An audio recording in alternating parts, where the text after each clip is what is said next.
사사기 6장 33절부터 40절까지 우리 함께 읽겠습니다. 그때 미디안과 아말렉과 동방 사람들이 다 함께 모여 요단강을 건너와서 이스라엘 골짜기에 진을 친지라. 여호와의 영이 기드온에게 임하시니 기드온이 나팔을 불매 아비에셀이 그의 뒤를 따라 부름을 받으니라.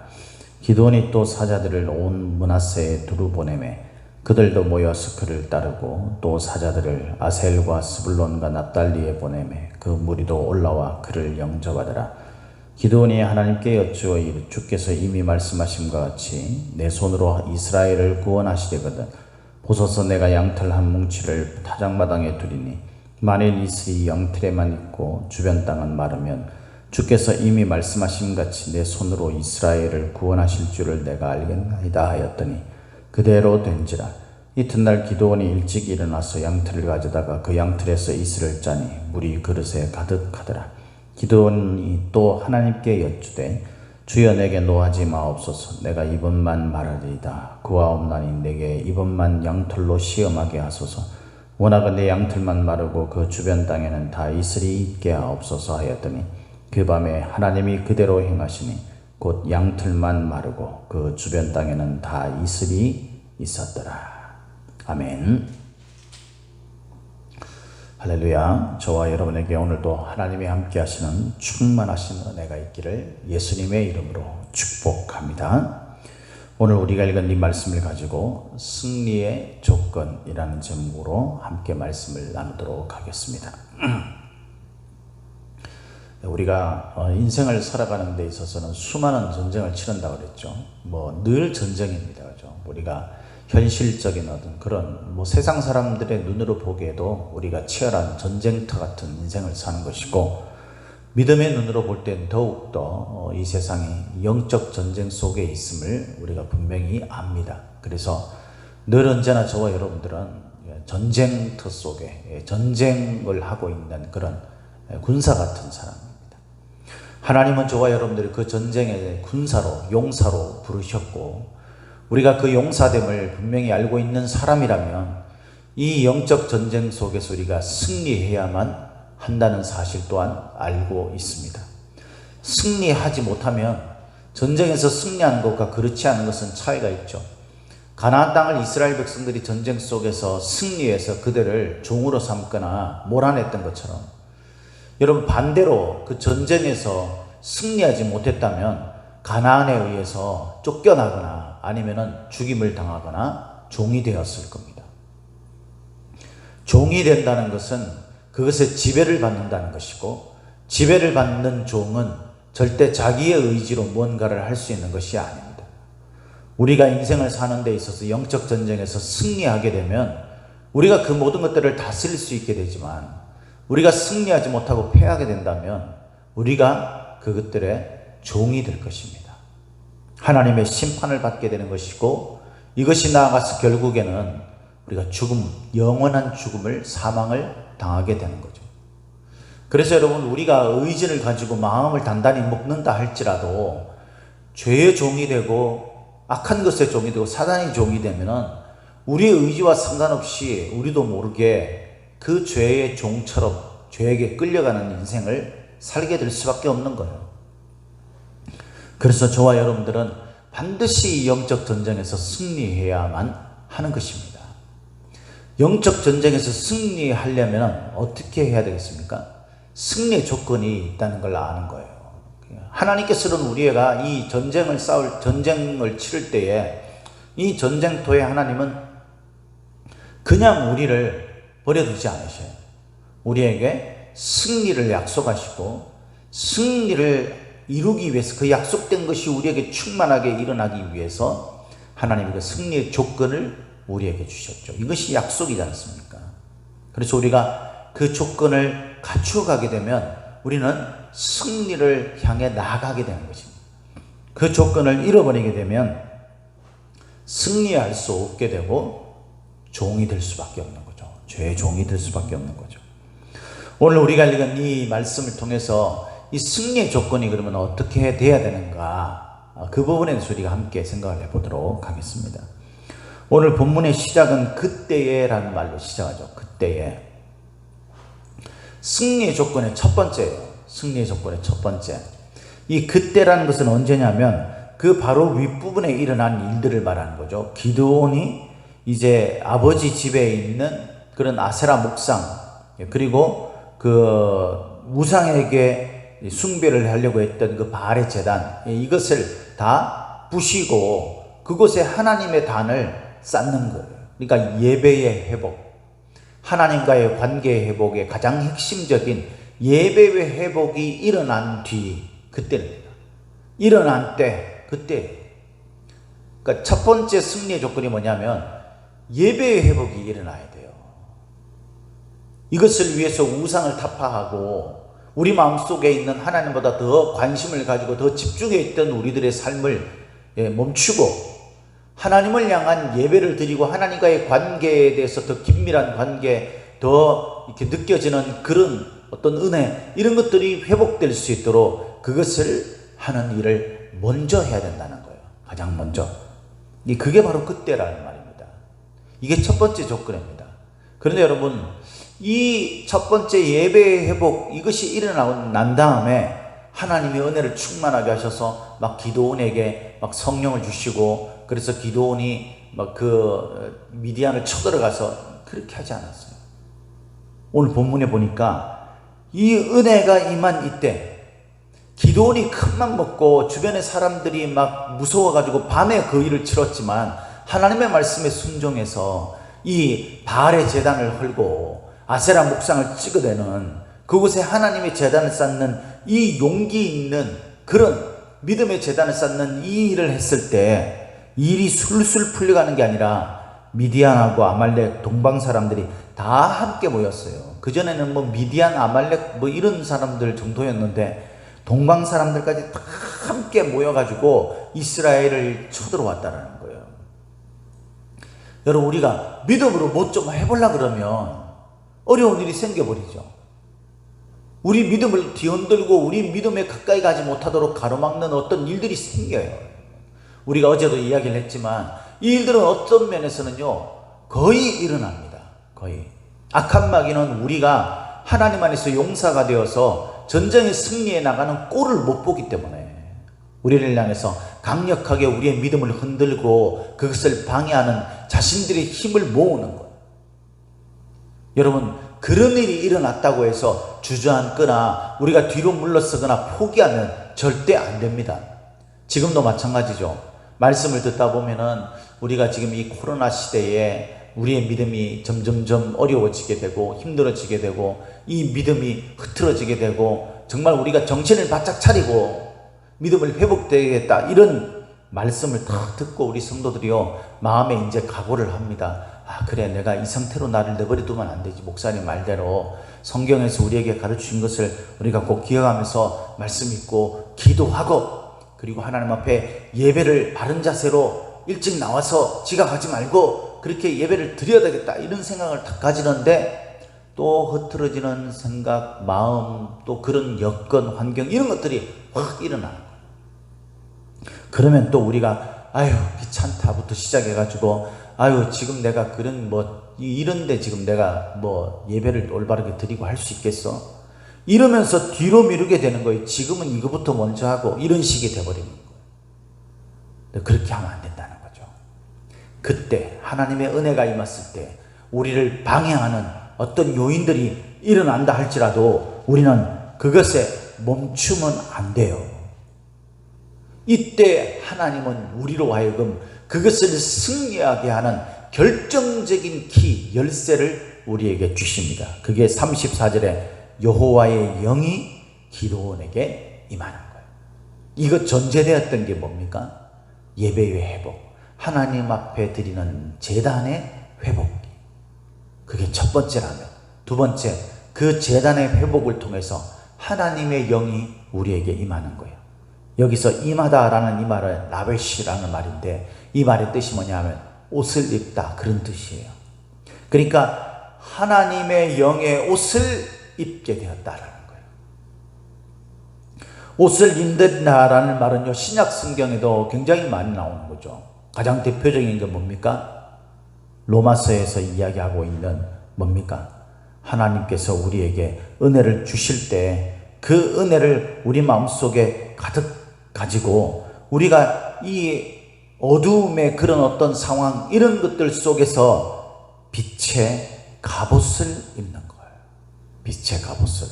로마서 13장 12절. 흑암이 가까우고 밤이 깊어질수록, 거기 보면 밤이 깊고 낮이 가까웠으니 그렇게 되어 있어요. 밤이 깊어질수록 빛나는 태양이 떠오를 시간이 가까워오게 된 거예요. 그래서 이제 낮이 오게 됩니다. 그래서 우리는 이 어두움의 일을 벗어야 돼요. 여러분, 세상의 어두운 그 모든 것들을 벗어야 되는 겁니다. 그리고 빛의 갑옷을 입어야 돼요. 빛 대신 우리 주 예수 그리스도의 갑옷을 입어야 하는 것입니다. 그래서 갈라디아서 3장 27절에는 이 빛의 갑옷으로 빛 대신 예수 그리스도, 그래서 그리스도로 옷을 입었다라고 그렇게 되어 있죠. 예수님으로 인하여서 우리가 새로운 옷을 입는 거예요. 새로운 옷을. 하나님의 영이 우리를 가득 싸도록, 옷을 입는다는 것은 온몸을 감싸는 걸 말하는 거죠. 내 삶이 온전히 성령에 의해서 지배될 수 있도록, 하나님이 나를 다스릴 수 있도록 나를 전폭적으로 내드려야 돼요. 뭐 이런 것들은 안 되고 지금 이거는 내가 하고, 그게 아닙니다. 우리가 아무리 불가능해 보이는 적들의 수가 온 떼거지가 다 모여와가지고 막 그냥 우리로 하여금 위협적인 그런 어떤 모습 가운데 있다 할지라도 우리는 하나님 앞에 나의 그 모든 상황을 온전히 내어드려야 되는 거예요. 그래서 이것을 에베소서에는 뭐라고 이야기합니까? 에베소 4장 24절에 보면 하나님을 따라 의와 진리의 거룩함으로 지으심을 받은 새 사람을 입으라 라고 그렇게 되어 있죠. 새 사람을 입는 거예요. 이전의 것들을 떨쳐버리세요. 여러분, 믿음 없는 것들을 계속 붙잡고 있지 마세요. 하나님의 의지하여서 하나님께 자신을 맡기려고 하십시오. 우리는 두려움이 일어날 수 있어요. 불안한 마음이 일어날 수 있습니다. 우리에게는요, 믿음이 있다 한들 그 믿음이 얼마나 되겠어요? 네? 그래서 기도원을 한번 보세요. 이 기도원이 그 하나님이 영이 임했는데도 불구하고 기도원의 마음속에는 여전히 불안하고 두려운 마음이 있어요. 그때 여러분 걱정하지 마세요. 하나님 앞에 믿음을 시험하세요. 하나님이 나와 함께 하신다면 이라는 조건을 하나님 앞에 내걸어도 돼요. 기도원도 그렇게 했잖아요. 기도원이 이야기합니다. 하나님, 제가 이 백성들을 이끌고 이스라엘을 구원할 그것이 하나님의 뜻이라면, 전제되는 게 뭐예요? 하나님의 뜻이라면. 여러분, 우리가 잘 먹고 잘 사는 거 다시 한번 말씀드리지만 이것들로 인하여서 하나님의 기적이 일어나고 그런 것이 아닙니다. 우리가 잘 먹고 잘 살게 되는 것도 하나님의 뜻을 이루기 위해서 그렇게 되어지는 거예요. 그게 목적이 아니라 그건 방편이 되는 거예요. 여러분들이 열심히 땀 흘리고 애써서 여러분들의 어떤 물질적으로 풍요로움을 느끼고 있습니까? 그것을 어떻게 쓰고 있습니까, 여러분? 내가 이거 쓰기도 지금 모자란데 여러분, 아니에요. 우리가 많다고 해서 하나님의 일을 위해서 기꺼이 나의 것을 드리는 게 아니에요. 우리가 믿음이 있으면 드리는 거예요. 여러분, 한번 보세요. 우리가 우리 자신을 위해서 하나님이 주신 그 은혜를 나의 만족과 나의 즐거움을 위해서, 내 필요를 위해서 지금 막 쓰고 있잖아요. 그러니까 목적이 틀린 거예요. 우리가 하나님에 대한 분명한 하나님의 뜻과 목적이 있으면 여러분, 하나님 앞에 하나님 이렇게 해주시길 바랍니다 라고 그렇게 요청하세요. 기도원이 하나님의 믿음을, 하나님을 향한 그 믿음을 가지고 자신에게 두려운 마음들, 믿음을 흔들 수 있는 이런 내적인 그런 이 적들을 지금 쳐내는 일을 하고 있죠. 사람 앞에 조건을 걸어서 양털을 가지고 처음에는 주변 땅을 양털에만 이 이슬이 적셔가지고 되게 하고 주변 땅은 마르도록 그렇게 해달라고 그렇게 요청합니다. 그랬더니 어떻게 되지? 38절에 그대로 된지라. 이게 핵심이에요. 그대로 된지라. 우리 믿음은요, 부족해요. 저나 여러분들이 대단한 사람이 아니잖아요. 맞습니다, 여러분. 우리가 뭘 할 수 있겠어요? 그러나 하나님의 영이 임하면, 우리가 믿음의 옷을 입으면 되는 거예요. 그게 승리의 조건이에요. 그러면 그대로 되는 겁니다. 그게 완벽하게 되는 거예요. 완벽하게. 뭐 부족한 부분이 없어요. 이 기도원이요, 39절에는 하나님 노하지 마십시오 막 이런 말들까지 해가면서 또 하나님 앞에 요청합니다. 우리 믿음이 한 번 무슨 일이 일어났다고 든든히 서겠어요? 아니죠. 우리 믿음은 끊임없이 흔들려요. 또 불안하고 또 두렵죠. 내가 과연 이 일을 전폭적으로 하나님 앞에 맡겨서 내가 그냥 하나님만 의지하며 바라보면서 있으면 이 문제가 해결되나? 나에게 정말 그 영광스러운 하나님의 뜻들, 은혜들이 우리에게 나타나는가? 아유, 내가 뛰어다녀야지. 내가 뭐 이것도 해보고 저것도 해봐야 되지 않겠어? 이렇게 생각하는 마음이 우리에게 불쑥불쑥 일어나게 되죠. 그러나 하나님의 뜻이 분명하다면 여러분, 하나님 앞에 다시 그것을 가지고 기도하십시오. 제가 그랬잖아요. 제가 목회를 처음 시작할 때 첫날에 응답을 받았어요. 그걸 가지고 기도할 때. 그런데 제가 7번까지 그걸 하나님 앞에 묻고 또 물었습니다. 그렇게 하는 걸 하나님께서는요, 싫어하지 않아요. 여러분, 뭐 사람은요, 뭐 묻고 또 묻고 그러면 짜증날 수 있겠죠. 그런데 진짜 올바른 선생이라면, 스승이, 제자들이 몰라가지고 물었는데 또 그걸 또 모르겠어. 근데 혼자 뭔가 할 수 있는 게 아니야. 그러면 선생님한테 또 묻죠. 그러면 선생님이 짜증날 수도 있겠지만, 여러분 진짜 진정한 스승이라면 얘가 정말 몰라서 또 묻고 또 묻고 그러는 것이 기특하지 않겠어요? 오히려. 그래서 기도원은요, 다시 하나님 앞에 요청합니다. 양털만 마르고 주변이 다 적셔지게 해달라고. 그랬더니 어떻게 했어요? 40절에 그 밤에 하나님이 그대로 행하신, 그 밤이라는 것은 즉각적으로 그 날이 지나기 전이에요. 오랜 시간이 걸리지 않게. 그러면서 그대로 행하신, 이건 100% 하나님이 응답하셨다라는 뜻입니다. 이렇게 하신다는 거예요. 그러니까 여러분, 승리의 조건이 뭐냐면요, 성령의 옷을 입는데, 이 성령의 옷을 입고 난 다음에 의심이 생길 때 하나님 앞에 다시 믿음을 확정하고 다시 믿음을 확정하고 하는, 그 믿음을 끈질기게 쫓고 붙잡고 늘어지는 그런 일을 하라라는, 이게 세 번째 조건이에요. 마지막 네 번째 조건이 뭡니까? 그것은 동역자들이 있어야 된다는 거예요. 절대 신앙을, 다시 한번 말씀드리지만 끊임없이 강조하는 말인데, 혼자 하지 마세요. 혼자서 우리는 신앙을 이길 수 없어요. 목사도 예외가 아니에요. 저도 혼자 신앙을 할 수 없어요. 반드시 주변에 믿음의 이야기를 할 사람들을 만드세요. 믿음의 동력자들을 만드세요. 만나서 세상 수다만 떨려고 하지 마시고 신앙의 이야기를 하십시오. 나의 연약한 신앙을 가지고 있다면 그걸 내가 참 잘 안 된다, 내가 나를 좀 도와달라, 이렇게도 요청하고, 그래서 함께 으쌰으쌰 할 수 있는 믿음의 동력자들을 만드세요. 그래서 하나님은 우리 신앙 공동체를 주신 거예요, 여러분.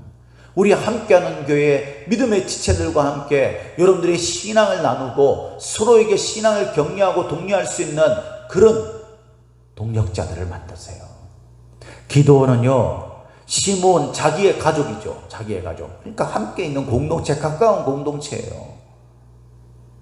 이 므낫세 지파를 시작해서 아셀과 스불론과 납달리, 이런 주변에 있는 그런 지파들까지 불러 모읍니다. 하나님의 이름으로. 동력자들을 많이 만들면 많이 만들수록 여러분, 하나님의 역사는 강하게 일어나는 거예요. 내가 쓰러지면요, 그가 이렇게 세울 겁니다. 그가 쓰러지면 내가 도와서 이렇게 세워야 되겠죠.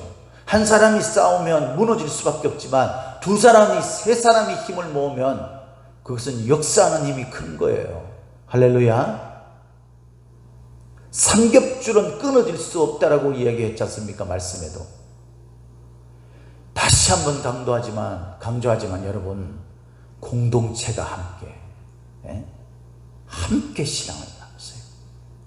어려운 여건에서 나는 혼자 신앙생활 할 수밖에 없다. 아닙니다, 여러분. 여러분들이 마음속에 하나님을 의지하고 하나님이 원하시는 뜻을 쫓아서 살려고 하면, 여러분, 하나님은 믿음의 동력자들과 함께 그 일을 이루기를 원하세요. 그것을 위해 기도하시고 끊임없이 그렇게 도전하십시오. 그러면 믿음의 동력자들로 인하여서 나를 방해하는 그 모든 것들을 이기게 되는 역사가 나타나게 됩니다. 사랑하는 성도 여러분, 오늘도 저와 여러분들은 영적 치열한 전쟁 속에 있습니다. 우리의 악한 마귀, 원수마귀는 우리를 믿음을 흔들고 우리가 뭔가 좀 해보려고 하면 우리를 무너뜨리는 역사를 일으키려고 몸부림치면서 사생결단하고 덤벼오는 것을 아십시오. 슬렁슬렁 대적에서는 절대 이길 수가 없습니다. 이 영적 전쟁 속에서 하나님은 이미 승리의 비결을 우리에게 가르쳐 주셨습니다. 우리에게 승리의 조건을 갖추게 해주셨어요. 우리가 그것을 마음속에 다시 한번 되새기면서 경각심을 가지고 승리의 조건을 갖추십시오. 첫 번째는 예배의 회복, 하나님 앞에 드리는 제단의 회복을 이루시길 바랍니다. 이것으로 모든 문제가 끝나는 것이 아닙니다. 두 번째는 하나님의 영으로 옷을 입으십시오. 전신갑주를 입으세요. 그리스도와의 그 관계 속에서 그리스도의 지배를 받으려고 하십시오. 하나님의 영이 온몸을 감싸는 영의 지배를 받으려고 하십시오. 세 번째는 믿음이 흔들리고 우리가 부대끼는 그런 일들이 일어날 때, 의심이 될 때에 끊임없이 하나님 앞에 묻고 또 묻고 끈질기게 하나님을 붙들고 하나님을 귀찮게 하십시오. 마지막 네 번째는 믿음의 지체들을 많이 드십시오.